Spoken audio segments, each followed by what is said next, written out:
Letak astronomis adalah letak suatu daerah berdasarkan koordinat lokasinya pada garis bintang dan garis bujur. Secara astronomis, Pulau Bali terletak di antara 8 derajat 3 menit 38 menit sampai 8 derajat 50 detik 56 menit bintang selatan dan 114 derajat 25 detik 53 menit sampai 115 derajat 42 detik 39 menit bujur timur. Batas lautan Pulau Bali meliputi sebelah utara berbatasan dengan Laut Bali, sebelah selatan berbatasan dengan Samudra Hindia, sebelah timur berbatasan dengan Selat Lombok, sebelah barat berbatasan dengan Selat Bali. Sedangkan batas daratan Pulau Bali meliputi sebelah utara berbatasan dengan Pulau Kalimantan, sebelah timur berbatasan dengan Pulau Nusa Tenggara Barat, sebelah barat berbatasan dengan Pulau Jawa dan Pulau Madura. Konsep jarak antara Bogor dan Bali dapat dijelaskan melalui jarak absolut dan relatif. Jarak absolut adalah jarak fisik yang diukur dengan satuan seperti kilometer atau mil. Jarak absolut antara Bali dan Bogor adalah sekitar 950 sampai 1300 km. Sementara jarak Bali dari Semafo adalah sekitar 1122 km, tergantung pada rute yang diambil melalui udara atau darat. Jarak relatif antara Bali dan Bogor sekitar 1,5 sampai 2 jam dengan pesawat atau 20 sampai 24 jam dengan perjalanan darat. Jarak relatif juga bisa dipengaruhi oleh faktor-faktor seperti kondisi jalan, cuaca, dan moda transportasi yang digunakan. Meskipun jarak absolutnya tetap, jarak relatif bisa berbeda-beda tergantung pada kondisi dan perspektif yang digunakan. Ketiga yaitu konsep keterjangkauan. Konsep keterjangkauan accessibility dari Bali ke Bogor melibatkan pertimbangan berbagai faktor yang dapat mempengaruhi seberapa mudah atau sulitnya seorang melakukan perjalanan antara kedua lokasi tersebut. Berikut adalah beberapa elemen utama yang mempengaruhi keterjangkauan. Penerbangan dari Bali, Bandara Ngurah Rai ke Jakarta, Bandara Soekarno-Hatta adalah pilihan utama dengan durasi sekitar 1,5 sampai 2 jam. Dari Jakarta, perjalanan ke Bogor dapat dilanjutkan dengan mobil atau kereta yang memakan waktu sekitar 1-2 jam. Sedangkan dari Semafo ke Bali membutuhkan waktu sekitar 19 jam 47 menit jika memakai mobil. Tiket pesawat. Harga tiket pesawat bervariasi tergantung waktu pemesanan, maskapai, dan kelas penerbangan.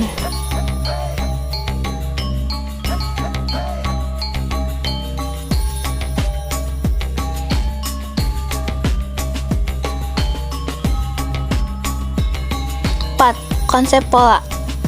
Berikut adalah beberapa contoh konsep pola di wilayah Bali. Pertama, pola permukiman. Di Bali, banyak desa tradisional yang memiliki pola permukiman terpusat di sekitar pura desa.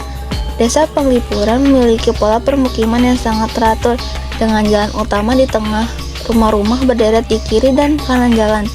2. Pola pariwisata. Pariwisata di Bali cenderung terkonsentrasi di daerah tertentu seperti Kuta, Seminyak, dan Ubud. 3. Pola penggunaan lahan. Penggunaan lahan di Bali menunjukkan pola yang bervariasi. Di daerah dataran rendah, terutama di sekitar Denpasar dan Bandung, banyak lahan yang digunakan untuk pemukiman dan infrastruktur pariwisata. Di sisi lain, di dataran tinggi seperti di kawasan Kintamani, penggunaan lahan lebih banyak untuk pertanian, terutama perkebunan kopi dan buah-buahan. 4. Pola irigasi subak. Sistem irigasi tradisional Bali yang disebut subak menunjukkan pola distribusi air yang sangat terorganisir.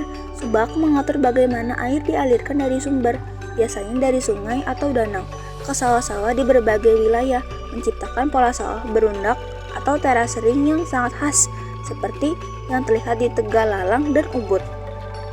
Yang terakhir itu adalah pola distribusi pura. Pura-pura di Bali tersebar mengikuti pola tertentu, seringkali didasarkan pada konsep kosmologi dan kepercayaan agama Hindu Bali. Misalnya, Pura Besaki di kaki Gunung Agung yang dianggap sebagai pura terbesar dan paling suci, berperan sebagai pusat dari pola spiritual dan religius di Bali. Selanjutnya adalah konsep nilai guna. Konsep nilai guna di Provinsi Bali terlihat jelas pada fungsi wisata pantai dan pura ibadah Hindu. Pertama, fungsi wisata pantai. Dalam bidang ekonomi, pantai menjadi daya tarik utama bagi wisatawan, baik domestik maupun mancanegara. Selanjutnya pada bidang sosial budaya, banyak upacara adat dan ritual Bali yang dilakukan di pantai. Ada pula dalam bidang lingkungan, yaitu pantai memiliki nilai guna ekologis yang berfungsi sebagai habitat berbagai spesies laut dan daratan. Dalam bidang spiritual, pura di Bali seperti Pura Besaki, Pura Uluwatu, dan Pura Tanah Lot adalah pusat kehidupan spiritual masyarakat Bali. Dalam bidang budaya, selain sebagai tempat ibadah, pura seringkali menjadi pusat kegiatan budaya, upacara, dan seni. Dalam bidang wisata religi, banyak wisatawan datang untuk menikmati keindahan arsitektur pura, menikmati pemandangan alam sekitar, dan merasakan kedamaian spiritual. Dengan demikian, nilai guna di Provinsi Bali mencakup aspek ekonomi, sosial, budaya, spiritual, dan lingkungan. F. Konsep aglomerasi adalah suatu pengelompokan berbagai aktivitas manusia dalam beradaptasi dengan lingkungannya, seperti permukiman, aktivitas pertanian, perdagangan, dan lain-lain. Konsep aglomerasi pada Bali yaitu Denpasar, yang sebagai ibu kota Provinsi Bali, sering juga menjadi pusat kegiatan ekonomi dan administratif. Ada pula Kuta, Legian, dan Seminyak, yang terkenal sebagai kawasan wisata utama. Ketiga kawasan ini menjadi pusat kegiatan pariwisata dengan banyak hotel, restoran, dan tempat hiburan. Konsep selanjutnya adalah konsep morfologi. Konsep morfologi Provinsi Bali dipengaruhi oleh dampak endogenik dan eksogenik. Pertama, dampak endogenik. Dampak endogenik dipengaruhi oleh beberapa faktor, antara lain adanya aktivitas vulkanik. Karena Bali memiliki beberapa gunung berapi aktif seperti Gunung Agung dan Gunung Batur. Selanjutnya adalah pula faktor aktivitas tektonik, yaitu gerakan lempeng dapat menyebabkan gempa bumi dan turut serta dalam pembentukan relief tanah yang ada. Yang kedua adalah dampak eksogenik. Dampak eksogenik dipengaruhi oleh beberapa faktor, antara lain yang pertama adalah erosi dan sedimentasi. Proses erosi yang disebabkan oleh air hujan dan aliran sungai terus-menerus membentuk lembah-lembah, sedangkan sedimentasi terjadi di daerah pesisir, terutama di pantai-pantai. Faktor selanjutnya adalah adanya angin dan gelombang laut.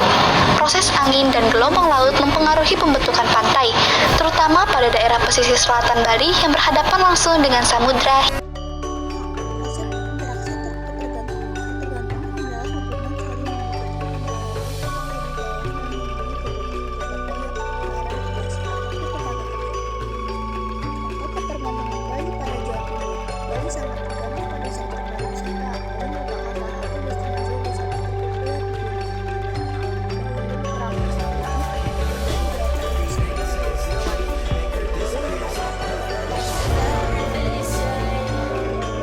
Konsep diferensiasi area merupakan struktur ruang atau distribusi keruangan suatu wilayah berkaitan dengan wilayah lain. Wilayah di permukaan bumi memiliki perbedaan nilai yang terdapat di dalamnya. Misalnya, pertanian sayuran dihasilkan di daerah pegunungan dan perikanan laut atau tambak berada di kawasan pantai. Salah satu contoh diferensiasi area dari kawasan Bali ialah kawasan budaya dan pertanian pada daerah Ubud. Ubud terletak di daerah bagian tengah Bali dan dikenal sebagai pusat seni dan budayanya. Kawasan ini sering dikelilingi oleh sawah dan hutan, maka hasilnya adalah pertanian tradisional seperti padi dan pohon jati. Ubud ini berfungsi sebagai pusat seni dan kerajinan tangan khas Bali. Yang terakhir yaitu J. Konsep keterkaitan antar ruang adalah suatu wilayah dapat berkembang karena adanya hubungan dengan wilayah lain atau adanya saling keterkaitan antar wilayah dalam memenuhi kebutuhan dan sosial penduduknya. Konsep keterkaitan antar ruang di Bali yaitu infrastruktur transportasi seperti jalan, bandara, dan pelabuhan menghubung berbagai daerah di Bali. Contohnya Jalan Raya Kuta menghubung Kuta dengan Denpasar dan Bandara Ngurah Rai, mempermudah akses antar kawasan wisata dan pusat administrasi. Yang kedua yaitu sistem transportasi umum seperti bus dan taksi, sering digunakan oleh wisatawan untuk berpindah antar daerah wisata seperti Kuta, Seminyak, dan Ubud. Dan ada beberapa daerah seperti Ubud, ada integrasi antar sektor pertanian dan pariwisata, di mana wisatawan tertarik pada pengalaman budaya dan pertanian tradisional.